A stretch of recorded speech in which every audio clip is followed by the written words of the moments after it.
They called her Deadweight before they'd even learned her name. It started the moment she stepped into the NATO Joint Operations training camp in southern Germany. The kind of camp designed for the best soldiers from every corner of Europe: Spaniards, Brits, Germans, French, Poles, Swedes, handpicked to become elite operators. You had to be tough, fast, tactical, and above all, proven in combat. And then, there was her. She walked in quietly, her boots soft against the concrete floor, wearing a plain grey uniform without a single visible insignia. Her brown hair was tied back loosely, no sunglasses, no flashy gear, no rank patches, no bravado. To most of the trainees watching her, she looked more like a clerk from the archives than someone headed into a war zone. The snickering started almost immediately. Looks like supply chain sent someone by accident. I didn't know NATO accepted interns now. She didn't flinch. She didn't respond. Then came the first real strike. A German recruit named Klaus Stahl, buzz-cut, eyes full of arrogance, stood up in the middle of orientation and hurled a heavy map binder across the room. It slapped against her chest and tumbled to the floor. "Go draw us a battle plan, sweetheart," he said with a smirk. The room broke out in laughter, loud, young, and mean. But she didn't even blink. She stood perfectly still, looking at nothing in particular. Then she bent down, picked up the binder, and calmly walked to a seat in the back of the room. Not a word. The laughter died, just slightly. Not because they felt bad, but because something about her quiet was unsettling. The instructor, a scarred-up British colonel, began the lecture on urban close-quarters tactics. While everyone else jotted quick notes or nodded along half-attentively, she opened her small black notebook and began to write slowly, methodically. Her pen scratched the page with intent, not hesitation. Klaus kept glancing back at her, clearly looking for some sign of embarrassment, maybe even rage. But her face was blank, not stiff, just unreadable, calm like a glacier, unshaken. During break, the air was crisp with pine needles and distant diesel fumes. She stood near the water station alone, sipping from a canteen when a Swedish recruit strolled up with a cruel grin. "Hey, Paper Carter, forget your typewriter," he teased. Then he splashed a cup of water across her chest. It soaked her shirt instantly. The cold made several trainees cackle. Some doubled over. She stood there, wet, silent, still. Then, calmly, she screwed the cap back on her canteen and walked away toward the barracks, her boots squelching slightly with each step. The laughter followed her for a few seconds, then faded. Some people started to realize they were laughing, and she wasn't reacting at all. In the mess hall that afternoon, the nickname Paper Carter stuck. A French recruit yelled it across the room. "Hey, Paper, got our mission reports ready?" Another chimed in, "Careful, she might weaponize a spreadsheet." She sat alone at the far corner of the cafeteria, barely touching her food. No one joined her. No one dared. And yet when one recruit tried to bump her tray, she moved slightly to the side without looking up. It was like she'd expected it, like she'd seen it before. And that was when a few of the instructors began watching her more closely. One of them, a Dutch combat veteran with decades of field experience, leaned over to the British colonel later that day and said, "You notice anything off?" The colonel nodded. "I don't think she's here to learn." The other man frowned. "Then what?" The colonel only replied, "To remember, maybe." The trainees didn't care for theories or subtle observations. They cared about hierarchy, dominance, noise. Every day they found a new way to chip at her. Klaus tripped her as she crossed the drill yard.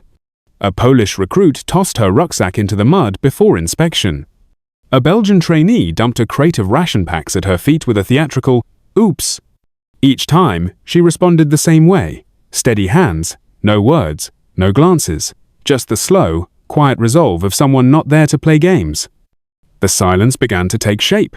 It wasn't weakness. It wasn't fear. It was something else, like the silence of a rifle chamber, like the space before a storm. Then came the navigation exercise. She was paired with a Dutchman named Larsloud, arrogant, always talking over the squad leader. He yanked the map from her hands before she could even unfold it. "I'll lead," he said. "Don't want Paper Carter getting us lost in her imagination." The squad laughed and followed him deep into the forest. 30 minutes later, they were completely lost. Tempers flared, accusations flew, Lars shouted, "Why didn't you say anything?" She looked at her compass and said evenly, "Turn left, 300 meters." Lars grumbled, but followed. 10 minutes later, they hit the checkpoint dead on. The instructor raised an eyebrow but said nothing. Lars just muttered, "Lucky guess." But the others began to wonder. By now, some of the younger soldiers had started to notice that the woman they mocked was faster on the obstacle course than most of them, more accurate in gear checks, and quicker with tactical calculations. They were seeing it but still didn't believe it. Because people like Anna Carter weren't supposed to exist. The strange thing was, Anna never bragged. Even after the navigation drill when she led a lost squad to the checkpoint with just a compass and a whisper, she didn't gloat. She didn't smile. She didn't even look proud. She just quietly handed the map back to Lars and returned to camp, her boots brushing through pine needles like she'd never broken a sweat. And that was what made people uneasy. Because usually, when someone proves others wrong, they say something. They make eye contact. They hold their head a little higher. But Anna Carter didn't need to. And that silence, it was starting to rattle people. By the third week of training, the taunts had changed in tone, still cruel but now coated with something else, frustration. "Who is she?" someone muttered during a gear check. "She's too good to be a secretary, but she sure isn't one of us." "She doesn't talk like a soldier," another said, "but she moves like she's been through it." Even the instructors began sharing glances. During a classroom briefing, when trainees were struggling to come up with viable strategies for an urban ambush, Anna raised her hand.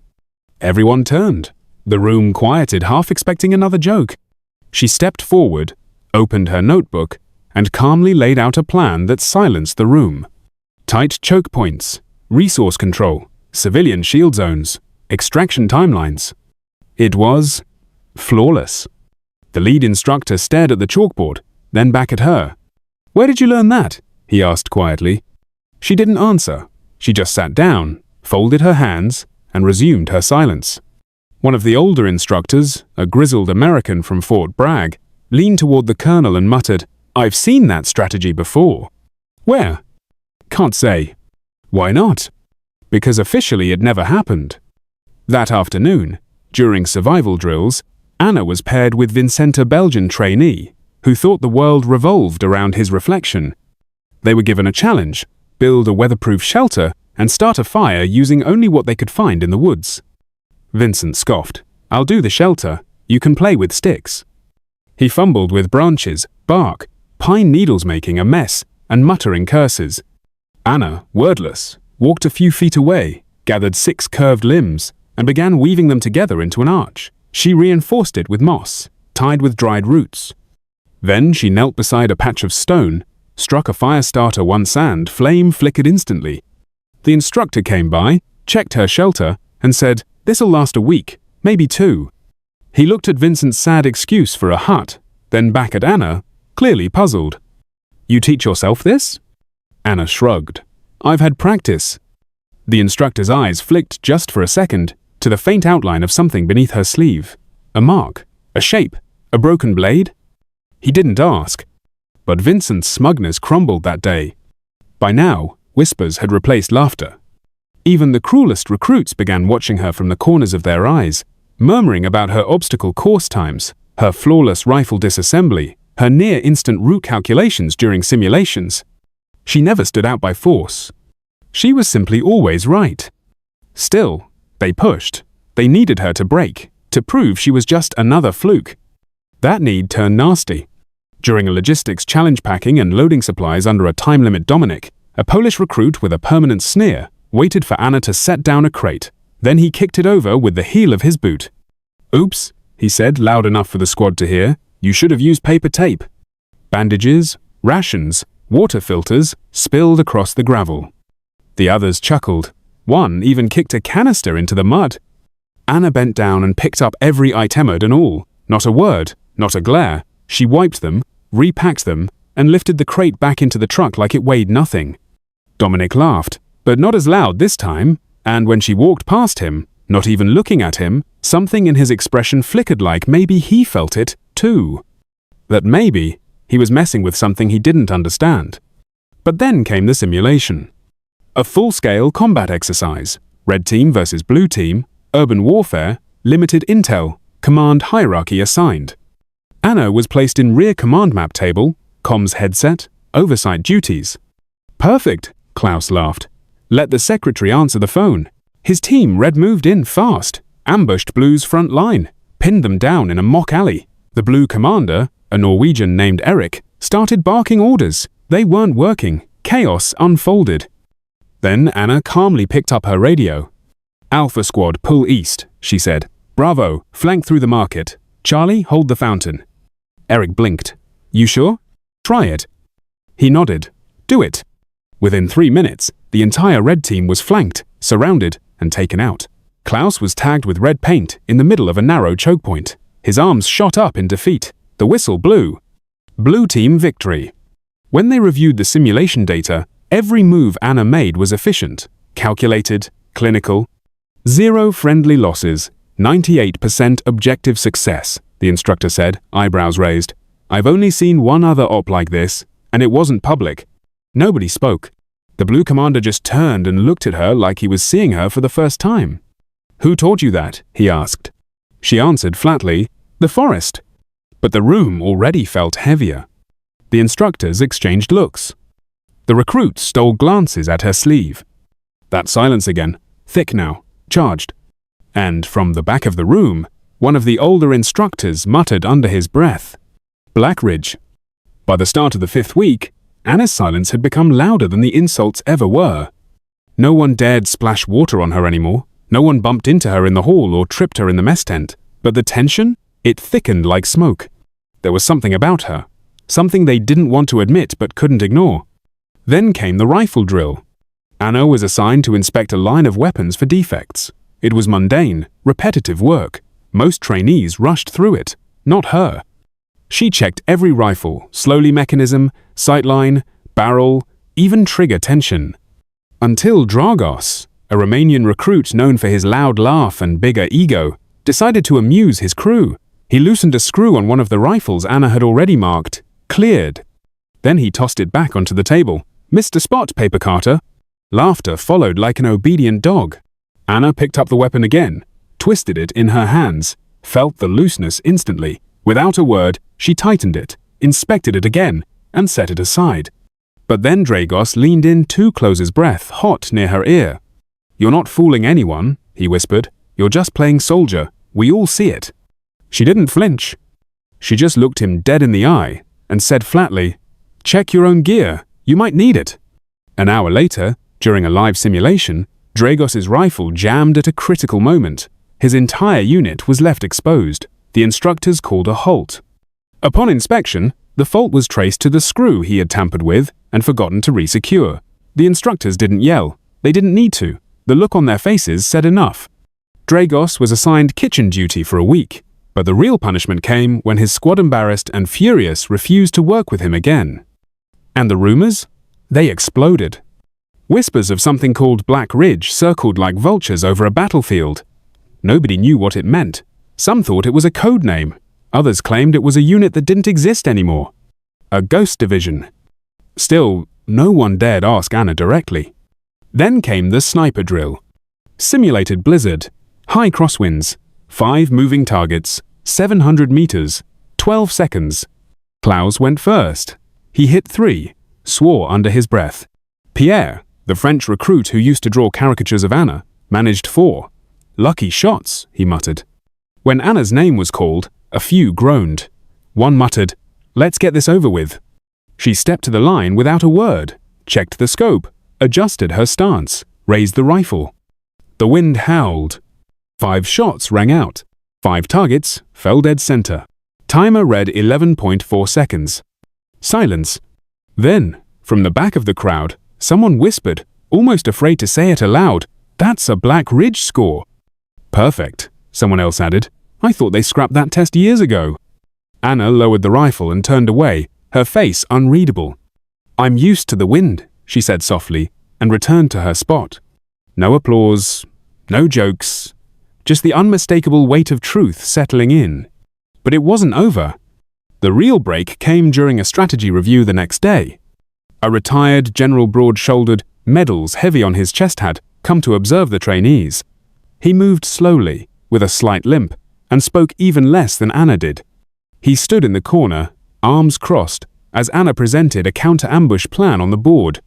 Her voice was calm, her movements precise. Her map markers slid like chess pieces on a board only she could see the whole of. Then suddenly, the general stepped forward and pointed to her wrist. "That tattoo," he said, his voice low but cutting. "Where did you get that?" The room froze. Anna didn't answer. She didn't have to. The general's eyes narrowed. Broken sword, 7 kill lines. That's not just any mark. He looked at the instructors. "You know what that means?" They exchanged glances. No one spoke, but the general did. "I've seen that symbol once. On a mission that never officially existed, it belonged to the only surviving member of Black Ridge Zero." And just like that, every breath in the room seemed to stop. Klaus went pale. Pierre's mouth hung open. Dragos sat back like he'd been punched in the stomach. The general nodded slowly, almost reverently. "Warrior 42, he whispered. "From the woods, from the snow, from the silence." Anna folded her arms across her chest, her eyes still on the map. The general turned to the lead instructor and said something quietly. The instructor's face changed like a man suddenly realizing he'd been standing next to a legend. Class was dismissed early. No one moved until Anna did. She walked out as if nothing had changed, but everything had. And then the helicopter came. The helicopter landed just before noon. Its blades thundered over the NATO training camp's central courtyard, whipping up dust, sand, and confusion. Trainees froze mid-drill. Instructors looked toward the sky. Nobody had warned them. No briefing, no announcement. But everyone could feel it. Something was about to change. A squad of special forces stepped out, first silent, armed, backs straight, and then, from the heart of the formation, came a man in a dark blue suit. The Minister of Defense. He strode toward the instructors with a sealed dossier in hand. The camp's senior command snapped to attention. The minister didn't waste time. He handed the file to Major Holth's CIA liaison, who had been watching Anna Carter for weeks, always at a distance, always silent. Hole opened it. His face didn't change, but his hands did. They tightened. The minister's voice carried across the courtyard. Effective immediately, Sergeant Anna Carter, survivor of Operation Black Ridge Zero, reinstated under Special Advisory Authority.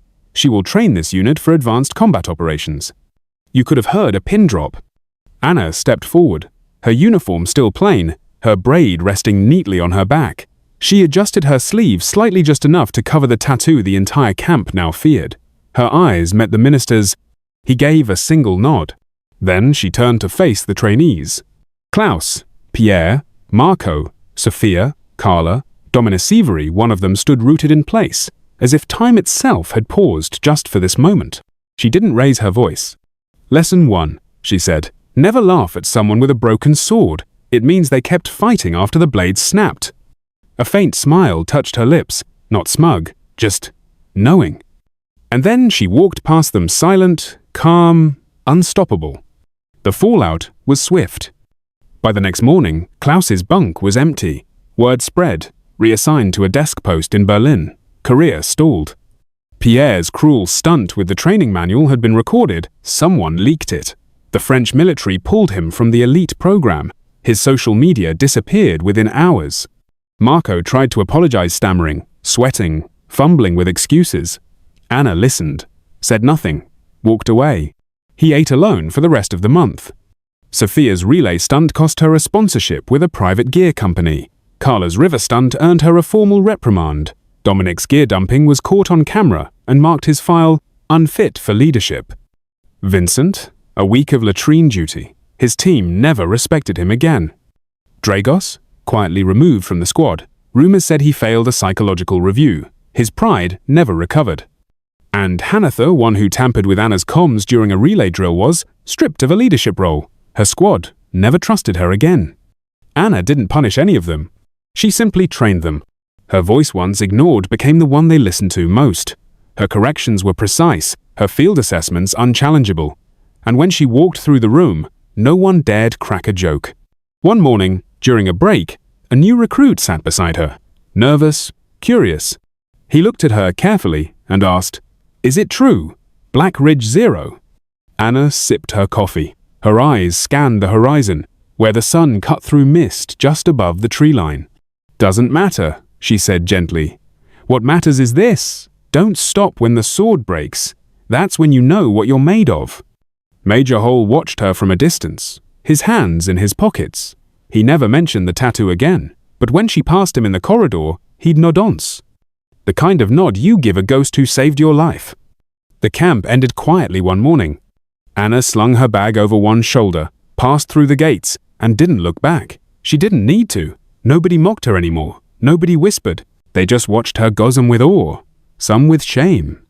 She walked into the forest trail alone, and yet she'd never stood taller. Some heroes wear medals, others wear silence.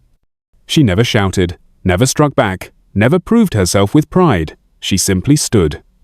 And in doing so, she proved more than muscle, more than strategy. She proved that dignity doesn't need a uniform. It just needs to endure. So the next time someone calls you deadweight, the next time they laugh, dismiss, or underestimate you, remember her. The soldier with no rank patch, the strategist with no glory, the warrior with the broken sword. She didn't just survive, she taught them how to fight. What do you think? Have you ever been underestimated because of how you looked, where you came from, or what they thought you couldn't do? Let us know in the comments, and don't forget to subscribe for more stories that honor quiet strength and silent justice.